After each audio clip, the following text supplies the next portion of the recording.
அன்பினால் உலகை ஆளுவார், ஆவியால் நம்மை நிரப்புவார், அமைதியே என்றும் அருளுவார், ஆனந்தம் நெஞ்சில் பொழிகிறார், விடியலில் கீதமாக முழங்குவார், விடுதலை வாழ்வை நமக்கு வழங்குவார்.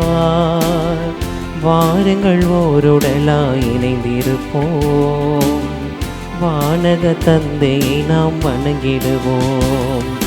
அழைக்கிறார் இயேசு ஆண்டவர், ஆவலாய் நாம் செல்லுவோம். தந்தை மகன் தூயாவியின் பெயராலே ஆமென். நம் ஆண்டவராகிய இயேசு கிறிஸ்துவின் அருளும் கடவுளின் அன்பும் தூயாவியின் தோழமையும் உங்கள் அனைவரோடும் இருப்பதாக. உம் ஆன்மாவோடும் இருப்பதாக. கல்வாரி பலியில் இணைந்து இறைவன் ஆசிரியை பெறவும், இறைவன் நமக்கு செய்த எல்லா விதமான நன்மைகளை நினைத்து பார்த்து திறந்த மனதோடு விசுவாசத்தோடு இறைவனை நோக்கி செல்லக்கூடியவர்களாக, கிறிஸ்துவை பிரதிபலிக்கக்கூடிய மனிதர்களாக நம்மை நாமே உருமாற்றிக்கொள்ள இத்திருப்பலியிலே சிறப்பாக செபிப்போம். இறைவனுக்கு எதிராக செய்த குற்றங்கள் குறைகள் அனைத்தையும் நினைத்து பார்த்து இறைவனிடத்திலே மன்னிப்பை வேண்டுவோம்.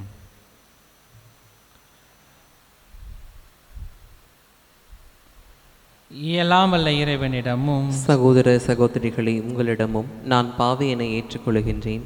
ஏனெனில் என் சிந்தனையாலும் சொல்லாலும் செயலாலும் கடமையில் தவறியதாலும் பாவங்கள் பல செய்தேன். என் பாவமே, என் பாவமே, என் பெரும் பாவமே. ஆகையால் இப்போதும் கன்னியான புனித மரியாவையும் வான தூதர் புனிதர் அனைவரையும், சகோதர சகோதரிகளே உங்களையும் நம் இறைவனாகிய ஆண்டவரிடம் எனக்காக வேண்டிக் கொள்ள மன்றாடுகின்றேன். இயலாமல இறைவன் நம் மீது இரக்கம் வைத்து நம் பாவங்கள் அனைத்தையும் மன்னித்து நம்மை நிறைவான வாழ்வுக்கு அழைத்துச் செல்வாராக. ஆமென்.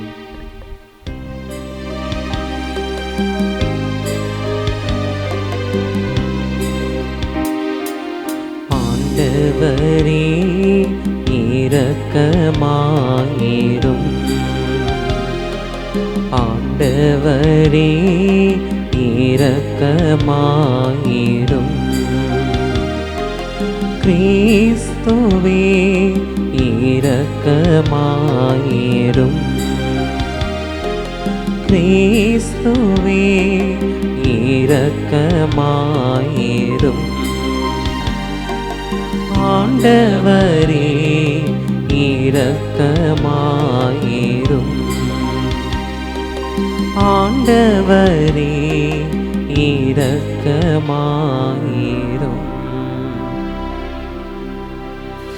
மன்றாடுவோமாக. இரக்கமுள்ள இறைவா, பாஸ்கா விழாவை கொண்டாடிய நாங்கள் உம்மை வேண்டுகின்றோம். ஆதலால் பாஸ்கா கொண்டாட்டத்தின் பயன்களை நாங்கள் எல்லா காலங்களிலும் துணர்ந்திட செய்வீராக. உம்மோடு தூயாவியானவரின் ஒன்றிப்பில் இறைவனாய் என்றென்றும் வாழ்ந்து ஆட்சி செய்கின்றவர் வழியாக உம்மை மன்றாடுகின்றோம்.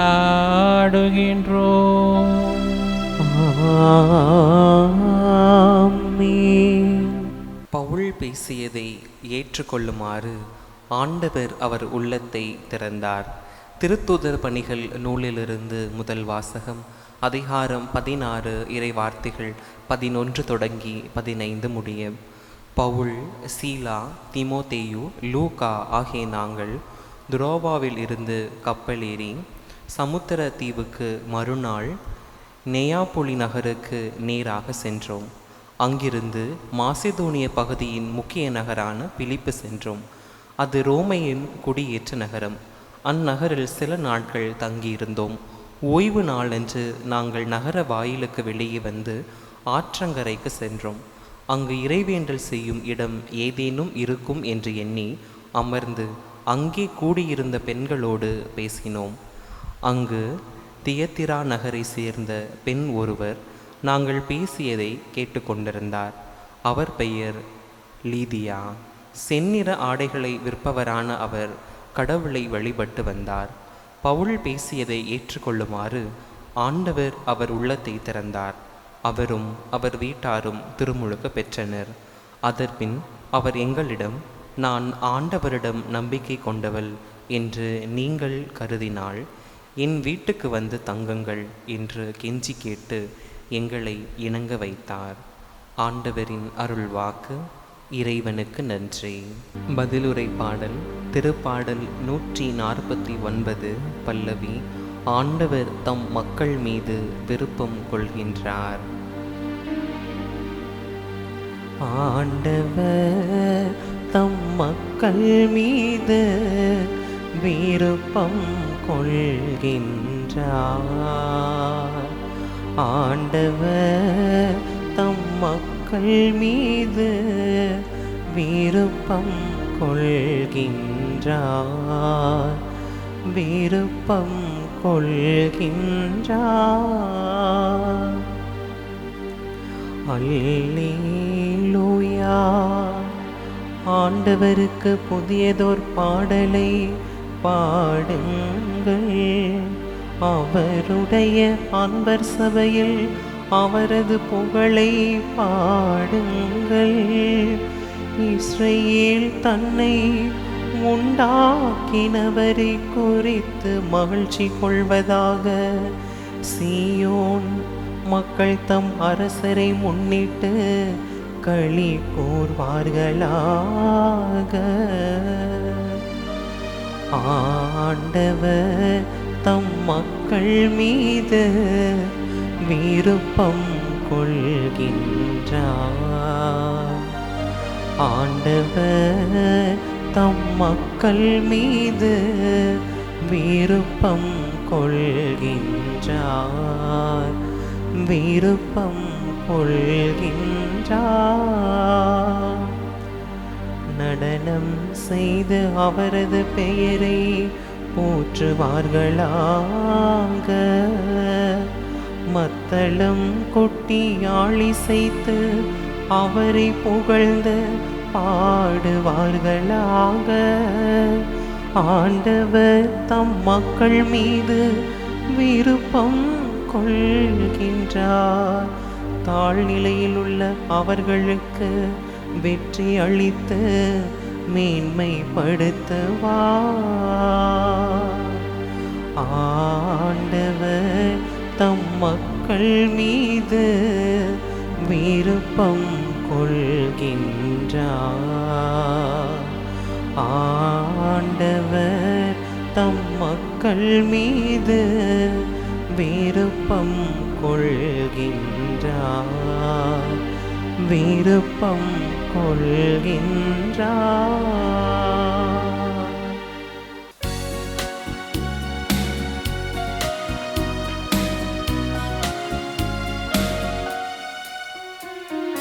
அல்லேலூயா, அல்லேலூயா, அல்லேலூயா, அல்லேலூயா, அல்லேலூயா, அல்லேலூயா, அல்லேலூயா, அல்லேலூயா. உண்மையை வெளிப்படுத்தும் தூய ஆவியார் வரும்போது என்னை பற்றி சான்று பகர்வார். நீங்களும் சான்று பகர்வீர்கள் என்கிறார் ஆண்டவர். அல்லேலூயா, அல்லேலூயா, அல்லேலூயா, அல்லேலூயா, அல்லேலூயா. ஆண்டவர் உங்களோடு இருப்பாராக. உம் ஆன்மாவோடும் இருப்பாராக. யோவான் எழுதின நற்செய்தியிலிருந்து வாசகம். ஆண்டவரே, மாட்சி உமக்கே.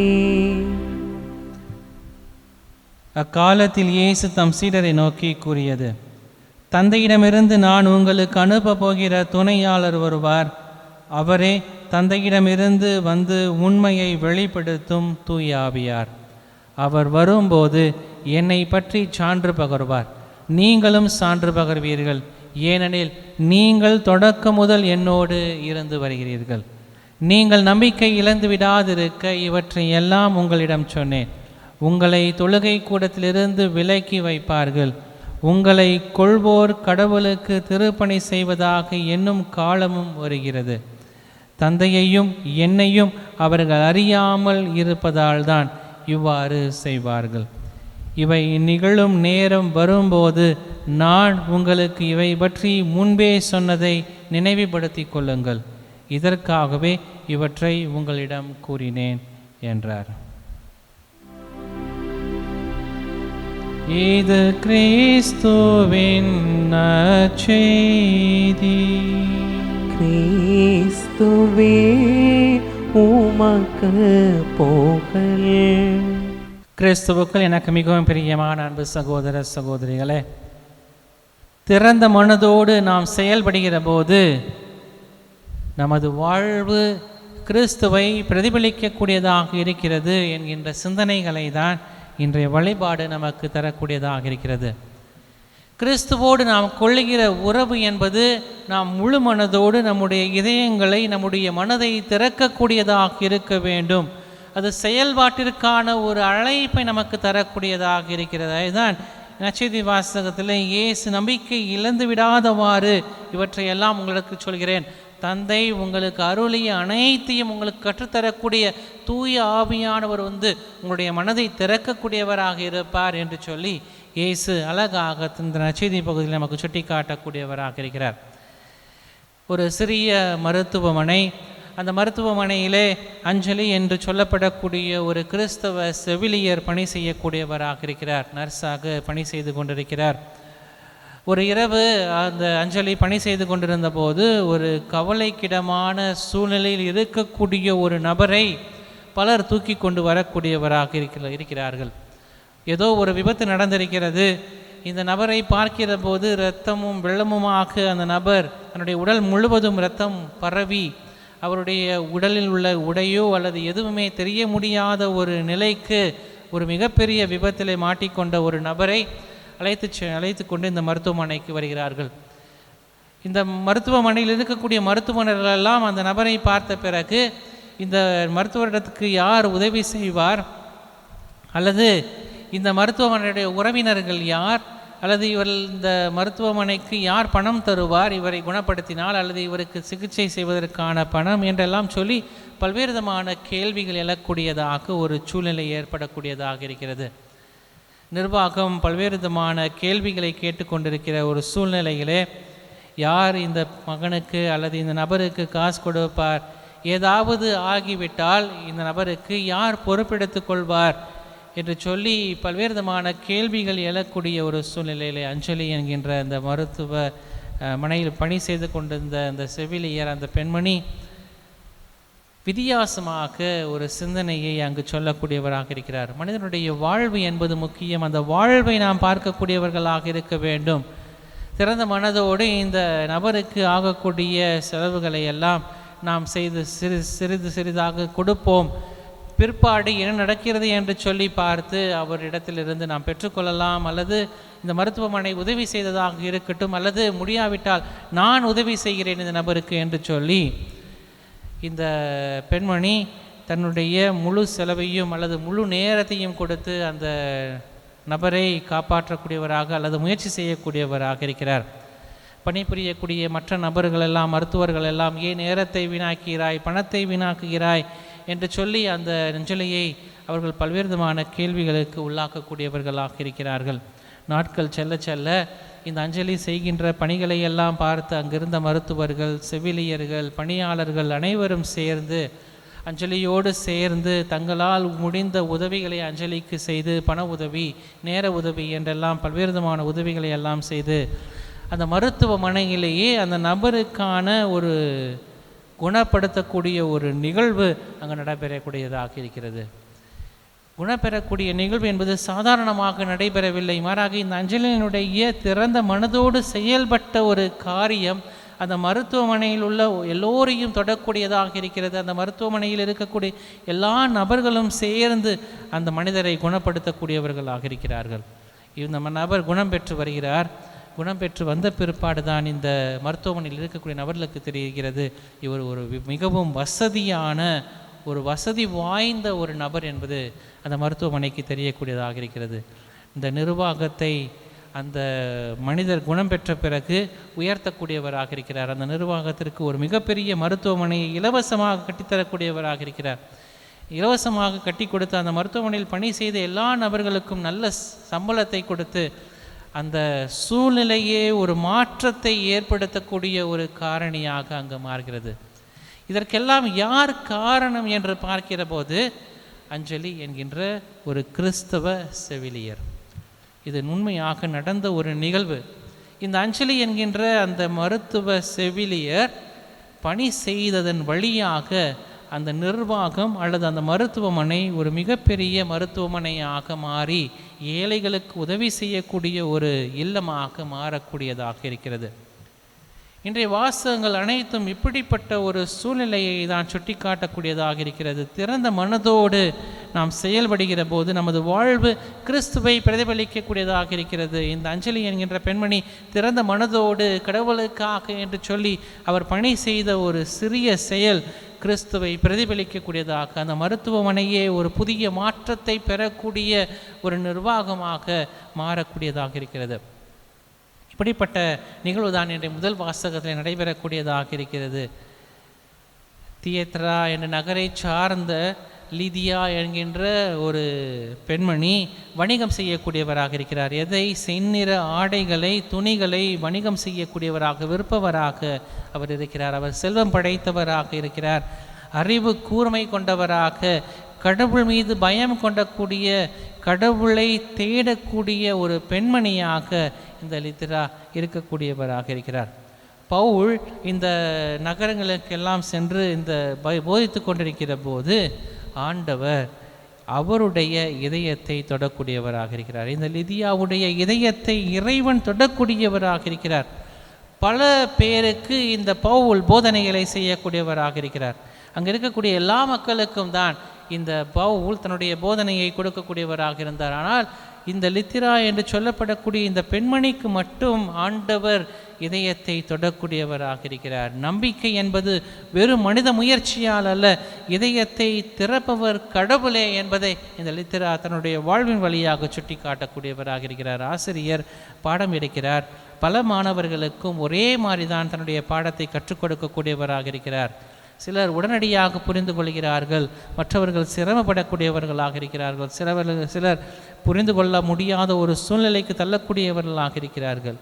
கற்றுக்கொள்வதற்கும் கேட்பதற்கு மட்டுமல்ல, மாறாக திறந்த மனதோடு நம்மை நாம் முழு மனதோடு ஈடுபடுத்தி கொள்ளக்கூடியவர்களாக இருக்க வேண்டும். எப்போது ஒரு மாணவனுக்கு உடனடியாக புரிந்து கொள்ளக்கூடிய ஒரு சூழ்நிலை ஏற்படுகிறது, அவன் அறிவு கூர்மையோடு தன்னுடைய இதயத்தை திறந்து, காதுகளை திறந்து கேட்கக்கூடியவனாக இருக்கிறான். அப்போதுதான் அவனுக்கு புரியக்கூடியதாக இருக்கிறது. இதை இன்னொரு விதமாகவும் சொல்லலாம். குரு பிரசங்கம் வைக்கிறார், சாமியார் பிரசங்கம் வைக்கிறாரு. எல்லாருக்கும் ஒரே மாதிரி தான் பிரசங்கம் வைக்கிறாரு. பலருக்கு பலவிதமான அர்த்தங்கள் மாறுபடக்கூடியதாக இருக்கிறது. ஒரு சிலருக்கு தங்களை பேசுவது போல தோன்றும், ஒரு சிலருக்கு அர்த்தமற்ற ஒன்றாக தோன்றும், ஒரு சிலருக்கு மனமாற்றத்திற்கான ஒரு காரணியாக இந்த பிரசங்கம் அமையக்கூடியதாக இருக்கும். இது ஒவ்வொரு நபருக்கும் ஒவ்வொரு காரியங்களை சுட்டி காட்டக்கூடியதாக இருக்கிறது இந்த பிரசங்கங்கள். அதே போல தான் மறைவுரைகள். அதே போல தான் இந்த லிதியாள் என்று சொல்லப்படக்கூடிய நபர் செவி சாய்க்கக்கூடியவராக இருந்தால் விசுவாசத்தின் அடிப்படையில் அவர் செயல்படக்கூடியவராக இருக்கிறார். இங்கு ஒரு மிகப்பெரிய மாற்றம் நடைபெறக்கூடியதாக இருக்கிறது. இந்த லிதியா என்று சொல்லப்படக்கூடிய பெண்மணி மட்டும் கிறிஸ்துவை பின்பற்றுகிறாள் என்றால் இதன் விளைவாக அவள் தன்னுடைய குடும்பத்தையே அல்லது தன்னுடைய வீட்டாரையே திருமுழுக்கு பெற செய்யக்கூடியவளாக இருக்கிறார். அது மட்டுமல்ல, பவுலை தனது வீட்டிற்கு அழைத்து வரவேற்று விருந்தோம்பல் செய்யக்கூடிய ஒரு பெண்மணியாக மாறுகிறார். அவருடைய விசுவாசம், திறந்த மனது ஒரு விருந்தோம்பலுக்கான சேவையாக மாறக்கூடியதாக இருக்கிறது. விசுவாசத்தை பெற இந்த நற்செய்தி நமக்கு சொல்லக்கூடிய பாடம், ஆண்டவருடைய துணையாளர் நமக்கு துணிவை தரக்கூடியவராக இருக்கிறார். இந்த விசுவாசத்தை பெறுவதற்கு இந்த லித்தியா விசுவாசத்தை பெற்றார் என்றால் ஆவியானவர் துணை நிற்கக்கூடியவராக இருக்கிறார். அவருடைய குடும்பத்தையே இணைக்கக்கூடிய ஒரு காரணியாக மாறக்கூடியவராக இருக்கிறார். இயேசு கிறிஸ்து தன் சீடர்களுக்கு ஒரு கடினமான உண்மையை சொல்லக்கூடியவராக இருக்கிறார். உங்களை துன்புறுத்தக்கூடியவர்களாக இருப்பார்கள், ஏனெனில் அவர்கள் தந்தையை அறிந்து கொள்ளவில்லை.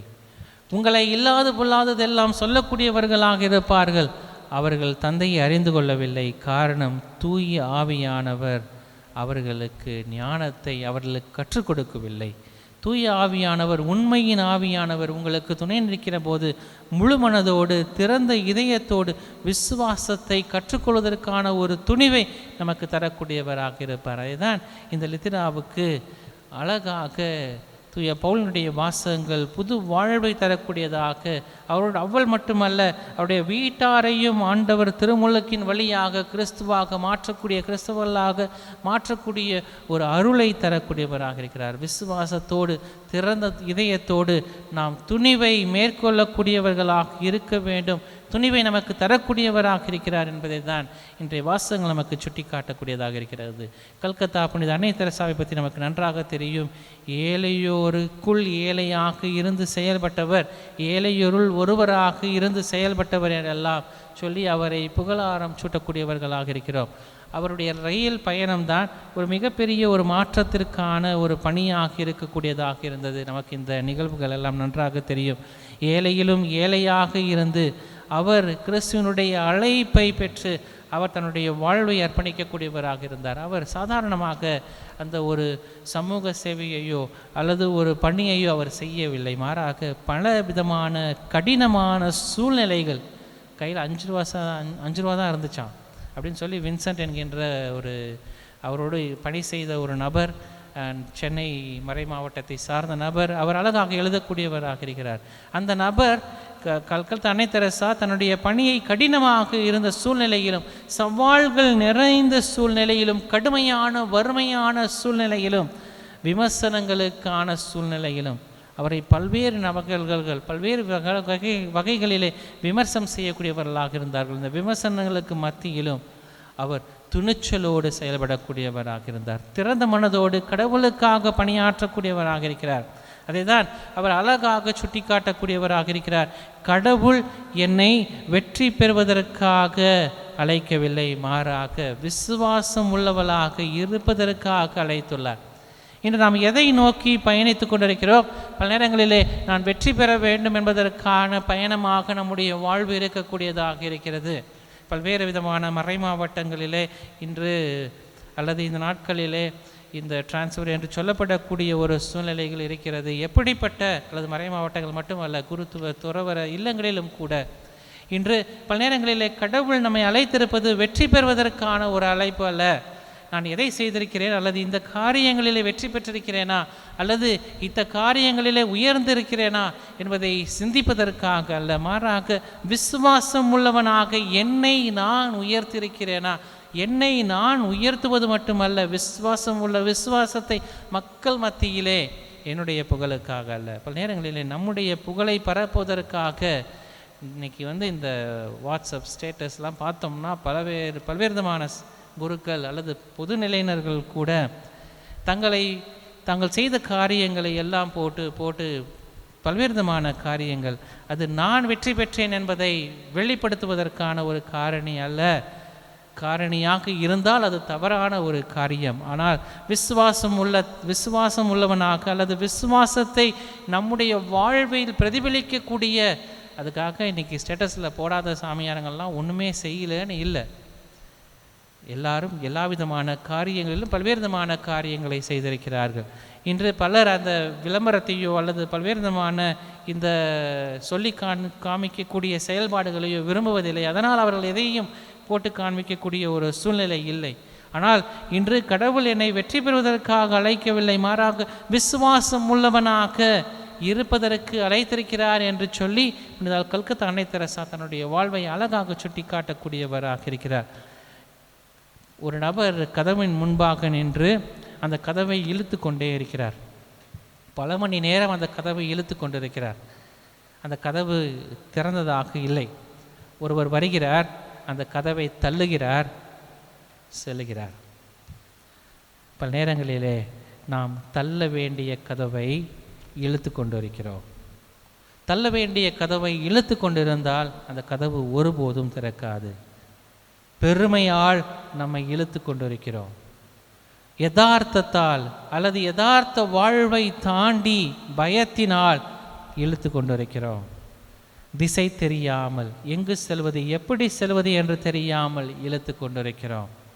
பிறர் என்னை என்ன சொல்வார்கள், அல்லது பிறர் என்னை எப்படி பழிப்பார்கள், அல்லது பிறர் என்னை எப்படி குறை சொல்வார்கள், அல்லது இப்படியெல்லாம் செய்தால் நன்றாக இருக்குமா என் பலருக்கு பல்வேறு விதமான கேள்விகள் மத்தியிலே இழுத்து கொண்டிருக்கிறார்கள். துணிச்சலாக செய்வதற்கு பல நேரங்களிலே நாம் பயப்படக்கூடியவர்களாக இருக்கிறோம். ஏன் நம்முடைய பிள்ளைகளுக்கு கூட இல்லை என்று சொல்வதற்கு பல நேரங்களிலே பயப்படக்கூடியவர்களாக இருக்கிறோம். ஆம் என்றால் ஆம், இல்லை என்றால் இல்லை என்று சொல்வதற்கான ஒரு தைரியம் நம்முடைய பெற்றோர்களிடத்தில் இருப்பது குறைந்து கொண்டிருக்கிறது. பிள்ளைங்கள்ட்ட செல்ஃபோனை கொடுக்கக்கூடாது அப்படின்னு பல முறை சொன்னாலும் இன்றைக்கி பிள்ளைங்கள்ட்ட செல்ஃபோனை கொடுத்து தான் சாப்பாடை ஊட்டணும் அப்படின்ற ஒரு சூழ்நிலை நாம் இழுத்து கொண்டிருக்கிறோம். அது திறக்காது என்று தெரிந்தாலும் நாம் இழுத்து கொண்டிருக்கிறோம். தள்ளுவதற்கு நாம் தயாராக இல்லை. பிள்ளைங்களுக்கு எதை செய்ய வேண்டும், எதை செய்யக்கூடாது என்பதை சொல்லித் தருவதற்கு பல நேரங்களில் பயப்படக்கூடியவர்களாக இருக்கிறோம். பிள்ளைகளுக்கு நாம் எப்படிப்பட்ட ஒரு வாழ்வான் எடுத்துக்காட்டோடு ஒரு வாழ்வை, துணிவை, அவர்களுக்கு நல்ல துணிவை கற்றுத்தருவதற்கு நாம் இழுத்து கொண்டிருக்கிறோம். பல நேரங்களிலே வாழ்வை இழுத்து செல்லக்கூடியவர்களாக இருக்க வேண்டும். இவற்றையெல்லாம் தள்ளிவிட்டு நாம் புதிய வாழ்வை நோக்கி செல்லக்கூடியவர்களாக இருக்க வேண்டும். அதற்கு திறந்த இதயத்தோடு, நாம் விசுவாசத்தோடு, நாம் துணிவோடு பயணிக்கக்கூடியவர்களாக இருக்க வேண்டும் என்பதை தான் இன்றைய வாசகங்கள் நமக்கு சுட்டி காட்டக்கூடியதாக இருக்கிறது. இந்த லித்திராவும் இயேசுவும் இதை தான் நமக்கு கற்றுத்தரக்கூடியவர்களாக இருக்கிறார். இயேசு அழகாக சொல்கிறார், தூய ஆவியானவர் உங்களுக்கு அனைத்தையும் கற்றுத்தரக்கூடியவராக இருப்பார். இன்று எத்தனை பேர் தூய ஆவியானவருடைய செவி சாய்த்தலுக்கு நாம் நம்மையே அர்ப்பணிக்கக்கூடியவர்களாக இருக்கிறோம் என்கின்ற ஒரு கேள்வியை நமக்குள் நாம் கேட்கக்கூடியவர்களாக இருக்க வேண்டும். நாம் கதவை தள்ள வேண்டிய கதவை இழுத்து கொண்டு இருக்கிறோம். பல நேரங்களிலே நாம் தள்ளி புதிய வாழ்வை நோக்கி செல்லக்கூடியவர்களாக இருக்க வேண்டும். கடவுளின் பக்கம் நம்மை நாமே திருப்புகிற போது நாம் கடவுளுடைய ஆசிரை நிறைவாக பெறுகிறோம். நம்முடைய வாழ்வு புதிய இதயத்தை பெற்ற இதயங்களாக, புதிய வாழ்வை கொடுக்கக்கூடிய இதயங்களாக மாறக்கூடியதாக இருக்கிறது என்கின்ற சிந்தனைகளோடு இந்த வழிபாட்டிலே பக்தியோடு பங்கெடுப்போம். இறைவனின் பக்கம், கடவுளின் பக்கம் நம்மை திறப்பி இறைவனின் ஆசிரை, இறைவனுடைய வாழ்வை பெற்று இறைவனுக்கு சாட்சிகளாக துணிவை பெறக்கூடிய மனிதர்களாக வாழ இத்திருப்பலியிலே ஜெபிப்போம். ஆமென்.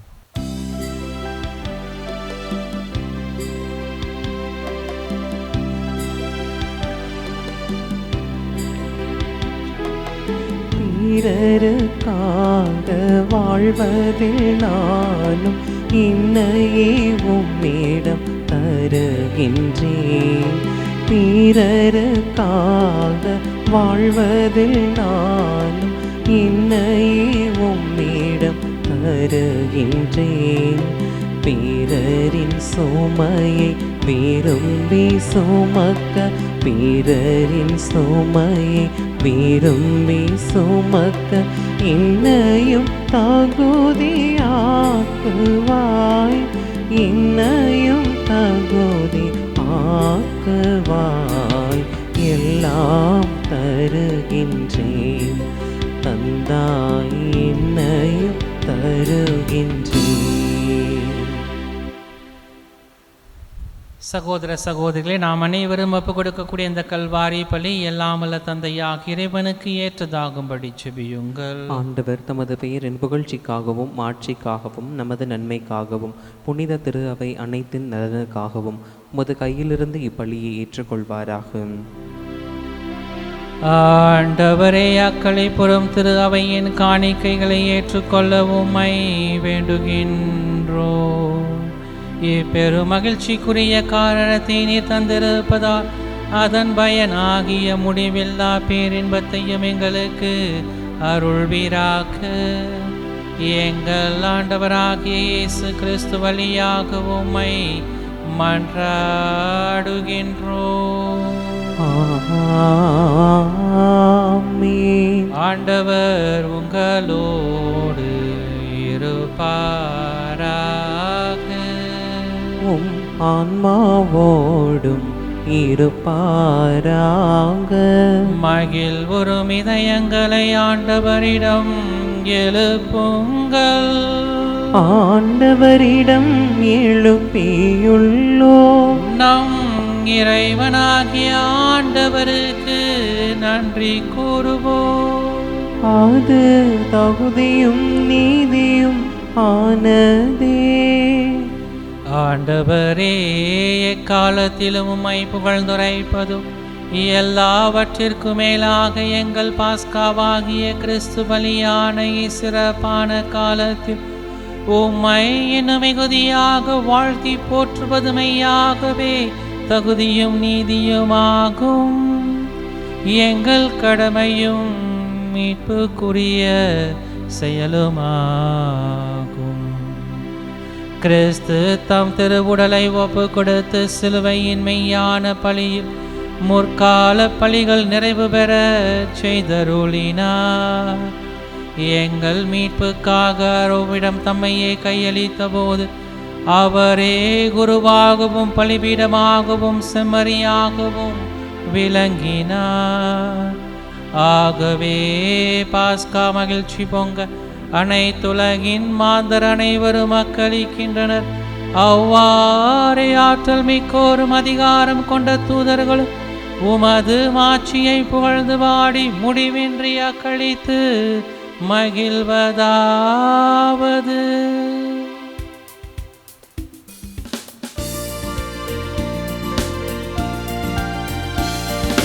தூயவர் தூயவர் தூயவர் வான்படைகளின் கடவுளமாண்டவர். விண்ணகமும் மன்னகமும் உமது மாட்சியால் நிறைந்துள்ளன. உன்னதங்களிலே ஓசன்னா, உன்னதங்களிலே ஓசன்னா. ஆண்டவர் பெயரால் வருகிறவர் ஆசி பெற்றவர். உன்னதங்களிலே ஓசன்னா, உன்னதங்களிலே ஓசன்னா. ஆண்டவரே, நிர்மையாகவே தூயவர், தூய்மை அனைத்திற்கும் ஊற்று. ஆகவே உடைய தூய ஆவியை பொழிந்து இக்காணிக்கைகளை தூய்மைப்படுத்த வேண்டும் என உம்மை தாழ்மையாய் வேண்டுகின்றோம். இவ்வாறு எங்கள் ஆண்டவர் இயேசு கிறிஸ்துவின் உடலும் இரத்தமுமாக எங்களுக்கு இவை மாறுவனவாக. அவர் பாடுபட உளம் கணிந்து தம்மை கையளித்த போது அப்பத்தை எடுத்து உமக்கு நன்றி செலுத்தி அதை பெற்று தம் சீடர்களுக்கு அழைத்து அவர் கூறியதாவது: அனைவரும் இதிலிருந்து பெற்று உண்ணுங்கள், ஏனெனில் இது உங்களுக்காக கையளிக்கப்படும் என் உடல்.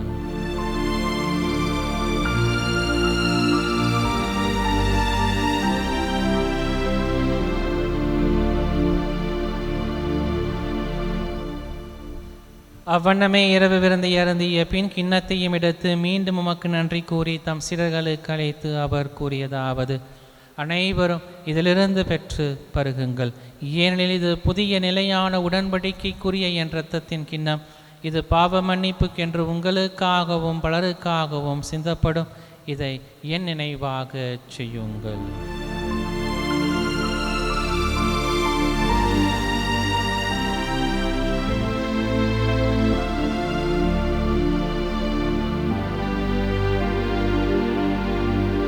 நம்பிக்கையின் மறைபொருள். ஆண்டவரே, நீர் வருமளவும் உமது இறப்பினை அறிக்கையிடுகின்றோம், உமது உயிர்ப்பினையும் எடுத்துரைக்கின்றோம். ஆகவே ஆண்டவரே, நாங்கள் கிறிஸ்துவின் இறப்பினையும் உயிர்ப்பினையும் நினைவு கூர்ந்து வாழ்வதரும் அப்பத்தையும் மீட்பளிக்கும் கிண்ணத்தையும் உமக்கு ஒப்புக் கொடுக்கின்றோம். உம் திருமுன் என்று ஊழியம் புரிய தகுந்தவள் என எங்களை ஏற்றுக்கொண்டீர். எனவே உமக்கு நன்றி செலுத்துகின்றோம். மேலும் கிறிஸ்துவின் உடலிலும் இரத்தத்திலும் பங்கு கொள்ளும் எங்களை தூய ஆவியானவர் ஒன்று சேர்க்க வேண்டுமென உம்மை தாழ்மையுடன் மன்றாடுகின்றோம். இறைவா, உலகெங்கும் பரவியிருக்கும் அது திருகவையை சிறப்பாக எங்களுடைய திருத்தந்தை லியோ, எங்கள் ஆயர் ஆரோக்கியராஜ், ஏனைய ஆயர்கள், திருப்பணியாளர்கள், துறவியர், பொதுநிலையினர், உமக்கு சொந்தமான மக்கள் ஆகிய அனைவரையும் அன்பிலும் விசுவாசத்திலும் உறுதி பெறச் செய்திருளும். இங்கு கூடியிருக்கும் எங்கள் ஒவ்வொருவரையும் உம்முடைய அன்பின் நிறைவை அடைய செய்திருளும். மேலும் உயிர் தெழுவோம் என்கின்ற எதிர்நோக்கோடு துவில் கொள்ளும் எங்கள் சகோதர சகோதரிகளையும் இறந்தோர் அனைவரையும் இரக்கத்துடன் நினைவு கூர்ந்து முத திருமுக ஒளியினுள் ஏற்றருளும். கடவுளின் கன்னித்தாயான மாட்சிமிக்க மரியாள், அவருடைய அன்பு கணவரான புனித யோசேப்பு, புனித திருத்துதர்கள், மறைசாட்சியர், இவ்வுலகில் முக்குகந்தவராய் வாழ்ந்த புனிதர் அனைவருடனும் நாங்கள் நிலை வாழ்வில் தோழமை கொண்டு உம் திருமகன் இயேசு கிறிஸ்து வழியாக உமை புகழ்ந்தேத்தும் வரமருள உமை மன்றாடுகின்றோம். இவர் வழியாக இவரோடு இவரே எல்லாம் வல்ல இறைவனாகிய தந்தையே, தூய ஆவியாரின் ஒன்றிப்பில் எல்லா புகழும் மாட்சியும் என்றென்றும் உமக்கு உரியதே. ஆமீன், ஆமீன், ஆமீன்.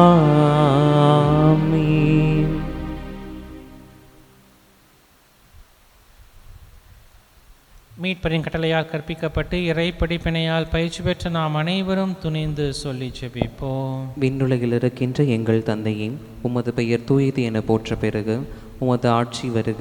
உமது திருவுளம் விண்ணுலகில் நிறைவேறுவது போல மண்ணுலகிலும் நிறைவேறுக. எங்கள் அன்றாட உணவை இன்று எங்களுக்கு தாரும். எங்களுக்கு எதிராக குற்றம் செய்வோரை நாங்கள் மன்னிப்பது போல எங்கள் குற்றங்களை மன்னியும். எங்களை சோதனைக்குட்படுத்தாதேயும், தீமையிலிருந்து எங்களை விடுவித்தருளும். ஆண்டவரே, தீமைகள் அனைத்திலுமிருந்தும் எங்களை விடுவித்து எங்கள் வாழ்நாளில் அமைதியை கனிவுடன் அருள உமை மன்றாடுகின்றோம். உமது இரக்கத்தின் உதவியால் நாங்கள் பாவங்களிலிருந்து எப்போதும் விடுதலை பெற்று யாதொரு கலக்கமின்றி நலமாயிருப்போமாக. நாங்கள் நம்பியிருக்கும் பேரின்ப நல்வாழ்வையும் மீட்பராகிய இயேசு கிறிஸ்துவின் வருகையையும் மகிழ்ச்சி எதிர்பார்த்திருக்கின்றோம். ஏனெனில் ஆட்சியும் வல்லமையும் மாட்சியும் என்றென்றும் உமதே. ஆண்டவராகிய இயேசு கிறிஸ்துவை, அமைதியை உங்களுக்கு விட்டுச் செல்கிறேன், என் அமைதியையே உங்களுக்கு அளிக்கிறேன் என்னுடைய திருத்துதர்களுக்கு மொழிந்தீரேன். எங்கள் பாவங்கள், குற்றங்கள், குறைகள், பலவீனங்களை எல்லாம் பாராமல் உடைய திருச்சபையின் எளிய நம்பிக்கையை கண்ணோக்கி எங்கள் உள்ளங்களுக்கு, குடும்பங்களுக்கு அமைதியையும் ஒற்றுமையும் மகிழ்ச்சியும் அளித்தருள திருவுளம் கொள்வீராக. என்றென்றும் வாழ்ந்து ஆட்சி செய்கின்றவர் நீரே. ஆமென். ஆண்டவருடைய சமாதானம் உங்களோடு என்றும் இருப்பதாக. உம் ஆன்மாவோடும் இருப்பதாக. ஒருவருக்கொருவர் உறவின் வாழ்த்தை பகிர்ந்து மகிழ்வோம்.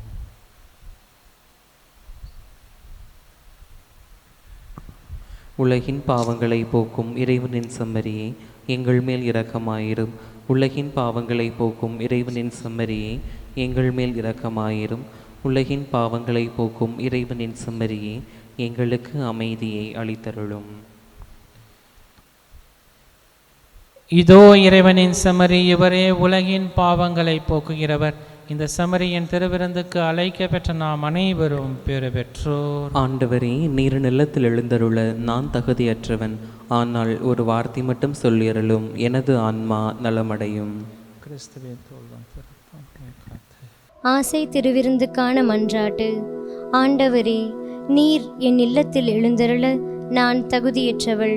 ஆனால் ஒரு வார்த்தை மட்டும் சொல்லியருளும் என்று நூற்றுவர் தலைவன் ஜெபித்தது போல நாங்களும் இப்போது உம் திருப்பாதம் பணிந்து வேண்டுகிறோம். இனிய இயேசுவே, நாங்கள் தகுதியற்றவர்களாய் இருந்தாலும் எங்கள் தகுதியின்மையை பாராமல் நீர் எங்கள் உள்ளங்களில் எழுந்து வாரும். உம் அன்பிலும் அருளிலும் நாங்கள் நிலைத்திருக்க எம்முள் எழுந்து வாரும். நன்மை செய்வதில் ஆர்வமுள்ளவர்களாய், தீமைகள் அனைத்திலிருந்தும் விடுதலை பெற்றவர்களாய் வாழவும் எங்களை வழிநடத்த வாரும். எல்லா நலன்களாலும் வளங்களாலும் எங்களை நிரப்ப வாரும். ஆமேன். நன்றியோடு மன்றாடுவோமாக.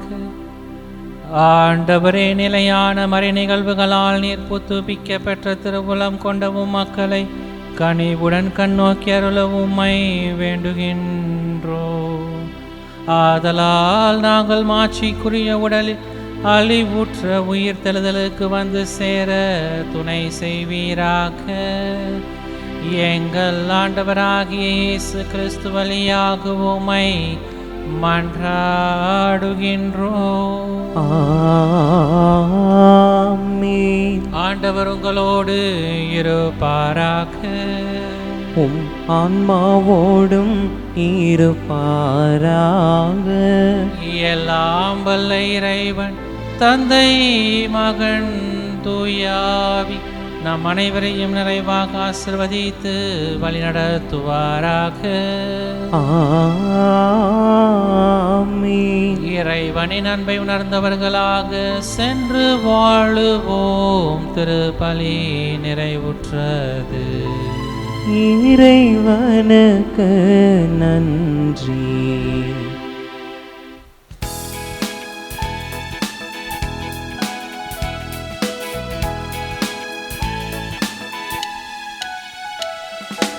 உருகாத நெஞ்சமெல்லாம் உருகதம்மா, உன் அருகாமை காண இருள் விலகதம்மா. உருகாத நெஞ்சமெல்லாம் உருகதம்மா, உந்தன் அருகாமை காண இருள் விலகதம்மா. உலகங்கள் கூறுகின்ற உன் அன்பு பெருமைகளை, உலகங்கள் கூறுகின்ற உன் அன்பு பெருமைகளை உன் சந்நிதியில் உணர்ந்து கொண்டோம். ஒரு நாளில் அம்மா மரி வாழ்க, அம்மா மரி வாழ்க, அம்மா மரி வாழ்க, அம்மா மரி வாழ்க. மரி வாழ்க, மரி வாழ்க, மாதா நீ வாழ்க. எங்கள் மரி வாழ்க, மரி வாழ்க, மாதா நீ வாழ்க. தந்தை மகன் தூய ஆவியின் பெயராலே ஆமென்.